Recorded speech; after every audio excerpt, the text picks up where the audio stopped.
Capítulo 5. La fase de transición. Miguel Ángel Gómez Chacón, Cristian Camilo Realzate. En este primer capítulo les voy a hablar de la evolución de los grafos aleatorios.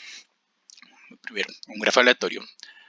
Para la creación de un grafo aleatorio, si usamos el modelo de Erdős-Rengel, en este modelo se tiene que un nuevo nodo se enlaza con igual probabilidad con el resto del de la red, es decir, posee una independencia estadística con el resto de nodos de la red. Cuando un grafo aleatorio se vuelve más denso, sus propiedades cambian e incluso pueden aparecer nuevas propiedades. Lo que caracteriza este cambio de propiedades es la función de umbral. Desde la publicación del artículo de Erdős y Rengel, la principal tarea del campo ha sido hallar estas funciones umbrales. En la imagen podemos ver un grafo generado por el modelo Erdős y Rengel. Se empleó un valor de una probabilidad de 0.01 de que se cree un nuevo grafo a partir. La evolución de un grafo G de NM acotado por θ de n es un poco más interesante que las primeras etapas, sea m, cn sobre 2, donde c es una constante positiva. Si c es pequeña, todos los componentes son árboles unicíclicos, teniendo el más grande de ellos θc logaritmo de n, vértices. Al proceso de evolucionar, los componentes incrementan su tamaño. Sin embargo, si c es menor a 1, el componente más grande serán árboles de tamaño OC1. De esta manera, el grafo crecerá lento y de manera suave. Sin embargo, en algún punto del proceso, los componentes grandes son tan grandes que es como que por cada nueva arista se generan dos componentes de ella, y dicho enorme componente añadido tiene la probabilidad de añadirse a otro de similar tamaño. La emergencia de componentes gigantes. Usaremos el branching process para estudiar el rápido crecimiento de los elementos gigantes en G de NP. Así sea, P igual a P de N igual a C de N, donde C nuevamente es una constante positiva, revelamos que cada componente de la estructura G de NP de la siguiente manera. Elegimos algún vértice B en G de NP, encontramos todos sus nodos vecinos B1, B2 hasta BR y lo marcamos como visitado. Después generamos todos los vértices de B11, B12 hasta B1S, los cuales son adyacentes a B1. En GNP, ahora B1 se marca como visitado y continuamos este proceso hasta visitar todos los vértices de GNP.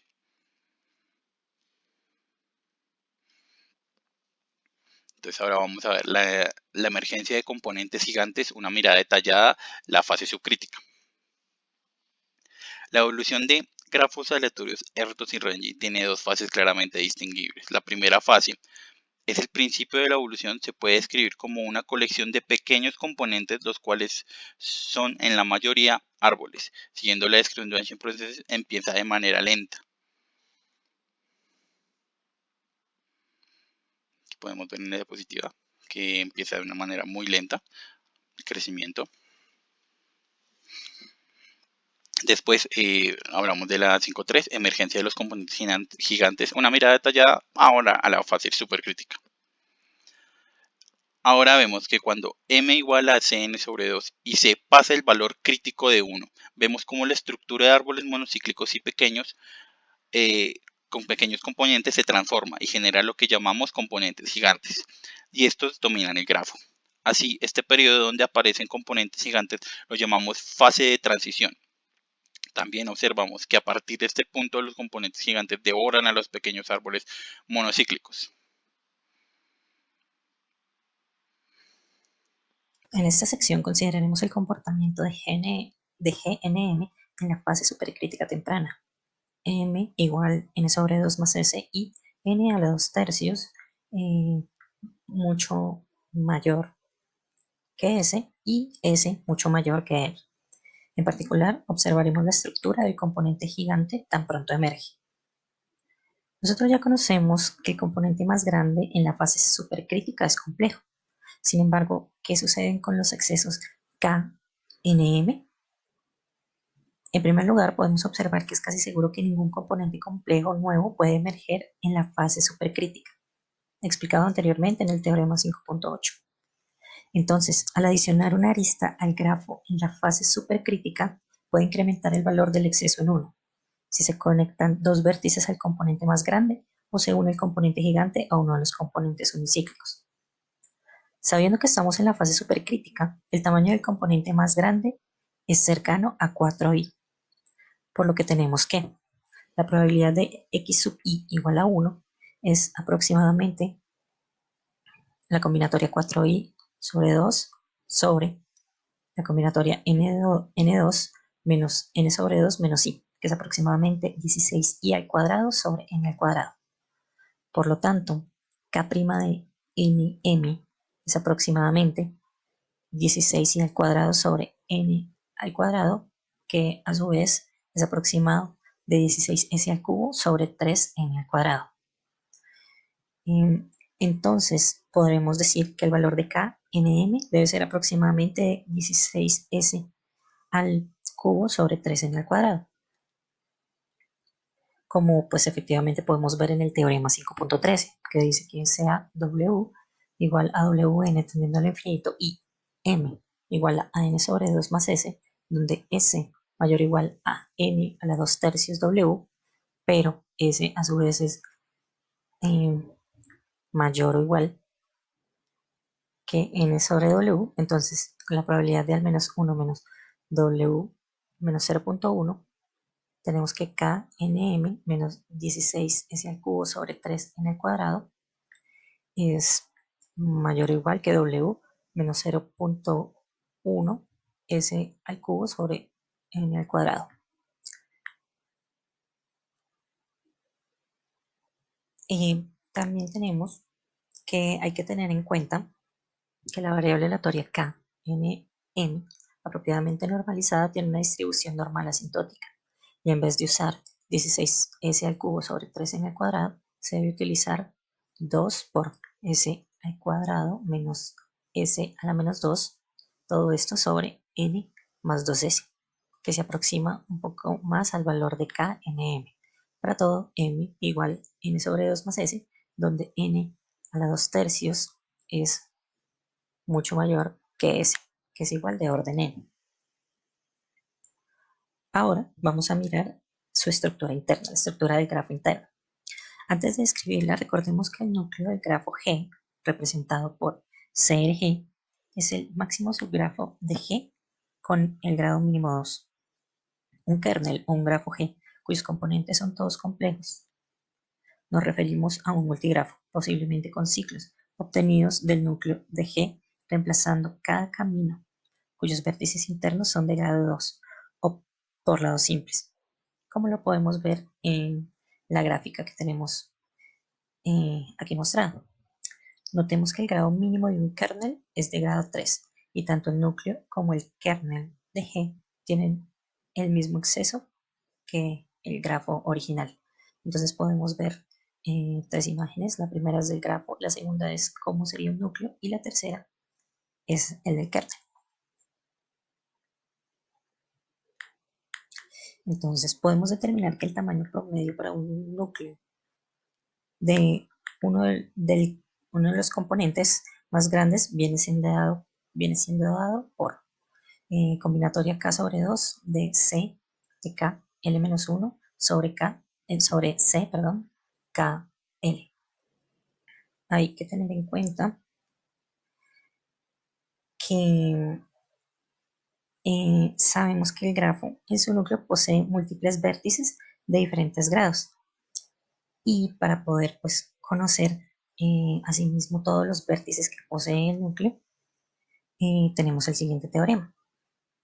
Entonces tenemos el teorema 5.15, que dice sea n igual n sobre 2 más s, donde n para 2 tercios es mucho mayor que s y s es mucho mayor que n, y para i mayor o igual que 2 tenemos d sub i igual a d sub i nm, denotando la variable aleatoria que cuenta los vértices de grado i en el núcleo de gnm.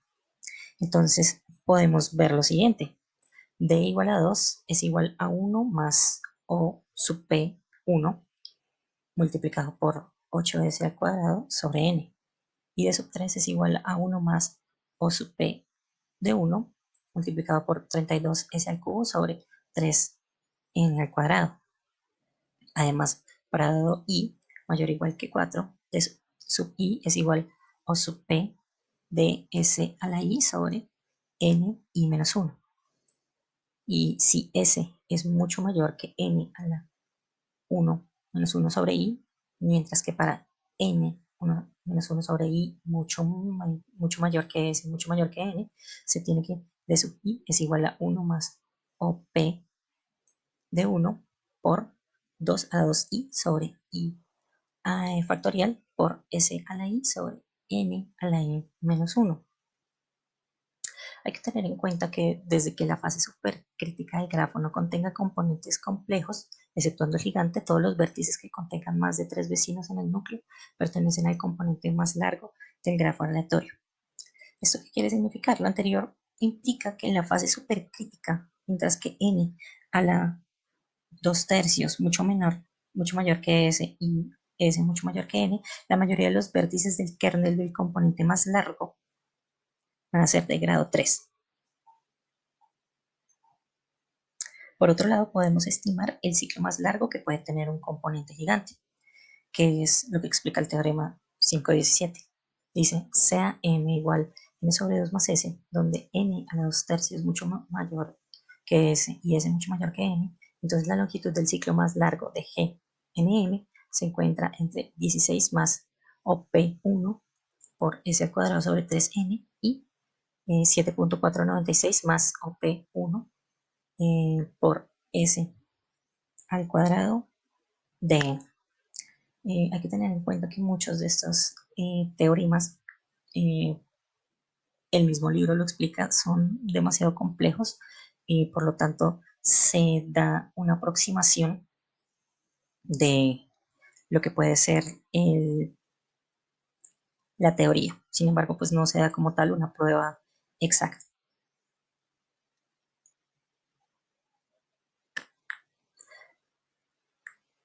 Por lo tanto, pues en la fase supercrítica típicamente el tamaño del ciclo más largo afuera del componente más largo disminuye cuando el proceso evoluciona, por lo que podemos decir que los componentes unicíclicos son largos ciclos que pueden surgir con el componente más largo bastante rápido y como consecuencia el componente más corto dentro del componente gigante debe ser de longitud OP n sobre s.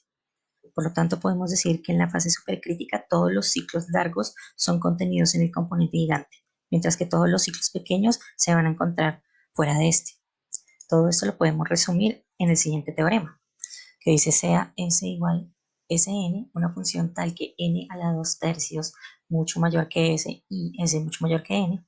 Entonces se dice si m igual a n sobre 2 menos s, entonces la longitud del ciclo más largo en Gnm es OP n sobre s, mientras que si m es igual a n sobre 2 más s, entonces la longitud del ciclo más largo no contenida en el componente más largo del grafo es OP n sobre s.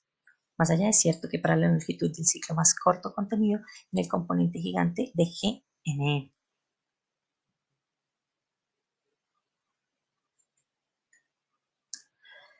Bueno, después de hacer una revisión de cada uno de los componentes de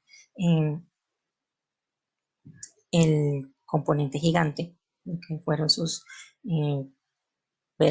aristas, perdón, sus núcleos y sus vértices. Ahora vamos a hacer una revisión rápida a la fase crítica.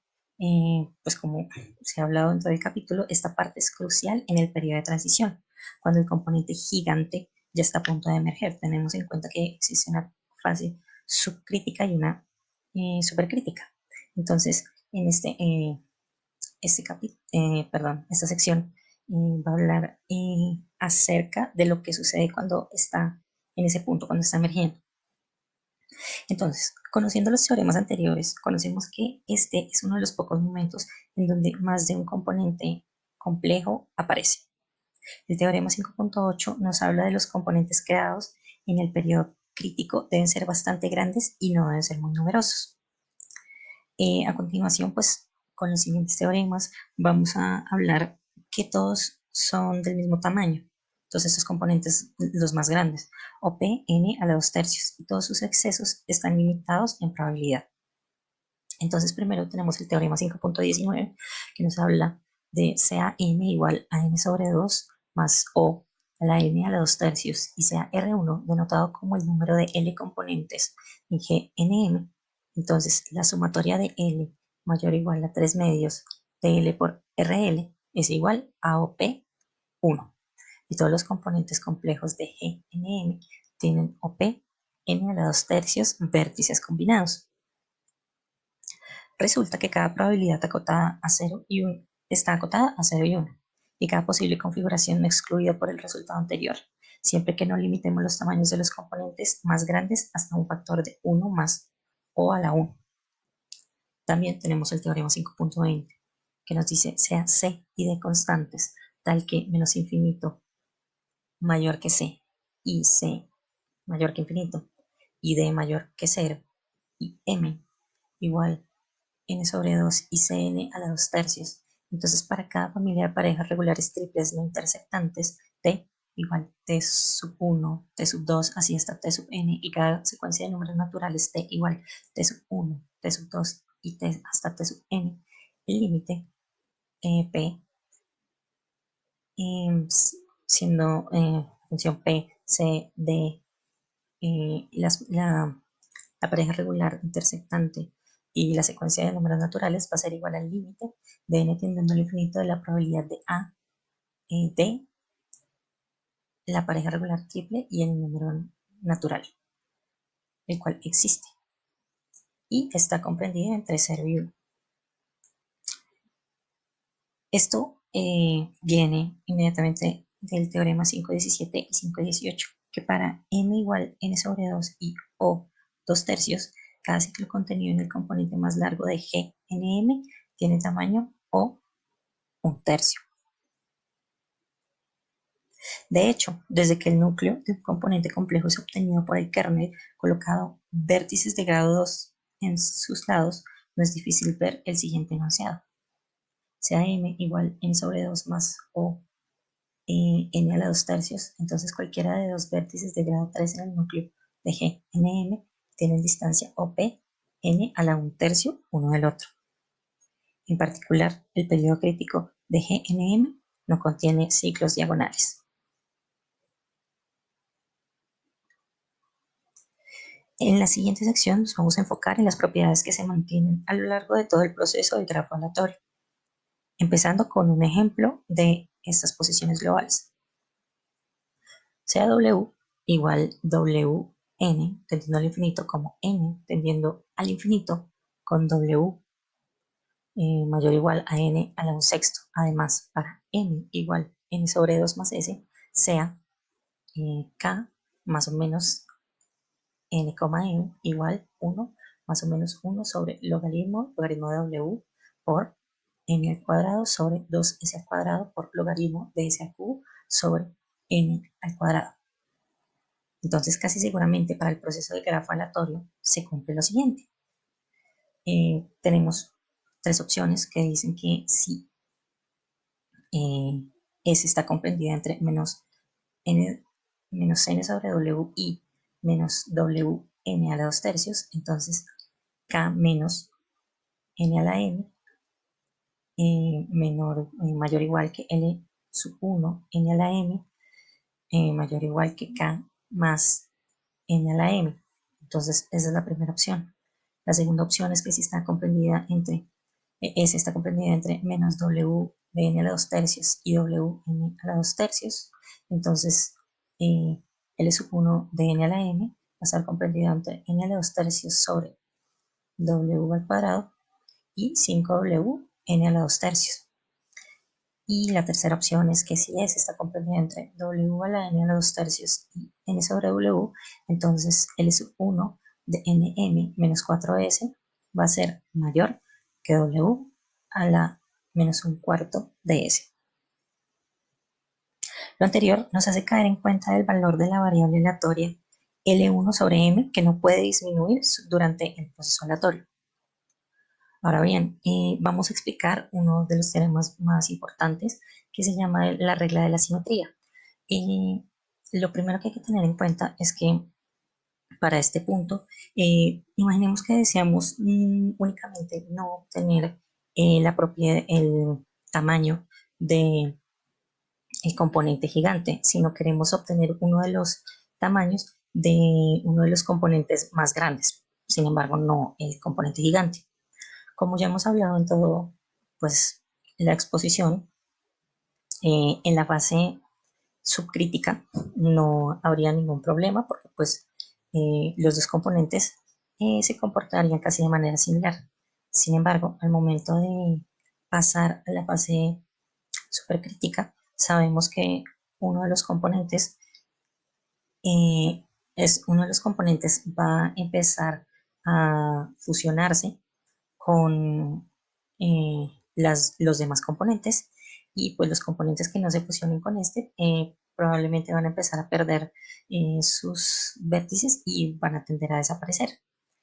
Entonces, de aquí es donde surge esta regla que dice que sea a cualquier propiedad del grafo sin m es igual a n sobre 2 más s, donde wn a la 2 tercios mayor o igual a s y s mayor o igual a n sobre w para alguna función de w igual a w a la n tendiendo a infinito. Entonces, para n lo suficientemente grande, en pocas palabras, lo que dice que esta función, resumiendo lo que habla aquí, dice que el componente más grande, uno de los componentes más grandes, perdón, va a empezar a tener las mismas propiedades que el componente gigante. Sin embargo, va a ser como si fuera la inversa. Me explico. Este componente, cuando pase a la fase supercrítica, va a empezar a perder sus propiedades hasta el punto donde se va a desaparecer. Entonces, por eso se habla de simetría, porque en las propiedades o el proceso de evolución que lleva este componente gigante va a ser inverso al proceso de evolución que lleva el componente principal, el componente gigante. Y para terminar, no solamente esta regla se aplica únicamente a este punto, sino también se puede aplicar a todo el proceso de un grafo aleatorio, como demuestra el teorema 525, que dice que sea R mayor o igual a 2, un número natural que no depende de n y sea w a la n tendiendo a infinito, como n tendiendo al infinito. Además, para n igual a n sobre 2 más s, sea k más o menos n a la m es igual a 1 más o menos 1 sobre logaritmo del logaritmo w por n a la 2 sobre ns a la 2 logaritmo de s al cubo sobre n al cuadrado. Entonces, el proceso del grafo aleatorio es tal que para cada m igual a n sobre 2 más s, donde w n a la 2 tercios mayor que s mayor que n sobre w, se cumple que k menos n a la m es mayor o igual que L a la R de nm, que es mayor o igual a k más n sobre m.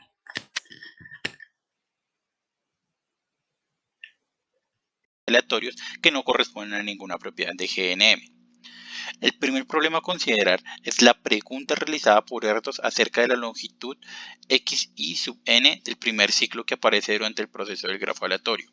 El primer límite de la distribución x sub i sub n está dado por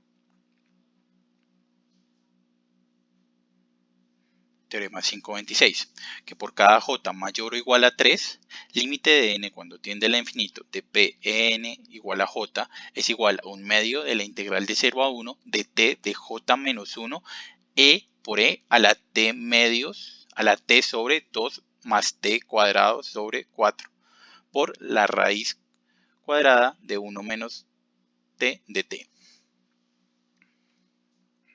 Otro problema que podríamos mencionar se relaciona a la forma en la que el componente gigante emerge. Erdos propone que viéramos la evolución del grafo como una carrera de componentes. Él preguntaba cuándo era el último momento donde habría un cambio de líder de componente. Esto fue resuelto por Lusac viendo el teorema 527. Teorema 527. Considera que el nm denota el R más grande tal que el líder de GNM no cambie en los siguientes R estados del proceso del grafo GNM. Si n a la 2/3 es mucho menor a s, mucho menor a n, entonces lit de n, n medios menos s es igual a teta de p, s sobre el logaritmo de s a la 3 sobre n cuadrado. Si s es mucho más grande que n cuadrado sobre 3, entonces el lit de n, n medios más s será igual a n de 2 menos n medios menos s. En otras palabras, el componente más grande de g de n, n medios más s permanecerá líder hasta el final del proceso del grafo aleatorio. Para terminar, tomemos el número de componentes complejos creados durante el proceso de GDNM. El teorema 5.8 nos dice que todos los componentes complejos son creados en la fase crítica. ¿Cuál es la probabilidad de que solo un componente complejo aparezca en el proceso y ningún otro más aparezca? El siguiente teorema describe cómo la configuración de un grafo GNM evoluciona durante el proceso de grafo aleatorio. Teorema 5.28. Sea R1 más 2R2 más 3R3 más QRQ igual a R y D1 delta 1 más delta 2 igual a 1, etcétera hasta 1. Entonces la probabilidad límite que en el proceso del grafo aleatorio GDNM M en la configuración R1, R2 hasta RQ es seguida por R1 más D1, R2 más D2, así hasta RQ más DQ. Sería igual a, dependiendo del D cuando D1 es igual a 1, podemos ver el resultado. Cuando DJ igual a menos 1 y DJ más 1 es igual a 1, aquí podemos ver el resultado. Ahora, si DJ es igual a menos 2 y DJ 2D de 2J más 1 es igual a 1, podemos ver el tercer resultado en la tercera línea. Y cuando DJ es igual a menos 1, dk es igual a menos 1 y dj más k más 1 es igual a 1, siempre con j menor que k. Y no hay otras posibilidades. Además, asintóticamente, estas probabilidades son independientes de la historia de configuraciones previas. Ahora, acerca de la pregunta del límite de probabilidad durante el proceso del grafo aleatorio que aparezcan dos componentes complejos al mismo tiempo, la respuesta termina siendo bastante simple. Según el teorema 529, la probabilidad B de n que en el proceso G de nm, m para cada m entre 0 y n2, G de m contiene un máximo un componente complejo que tiende a B multiplicatoria de L igual 1 hasta el infinito de 9L más L más 1 por L más 1, 3L más 1 medio por 3L más 5 medios igual a 5pi sobre 18. Así para n tendiendo al infinito. Bueno, ahí termina la exposición. Muchas gracias por su atención. Buena tarde.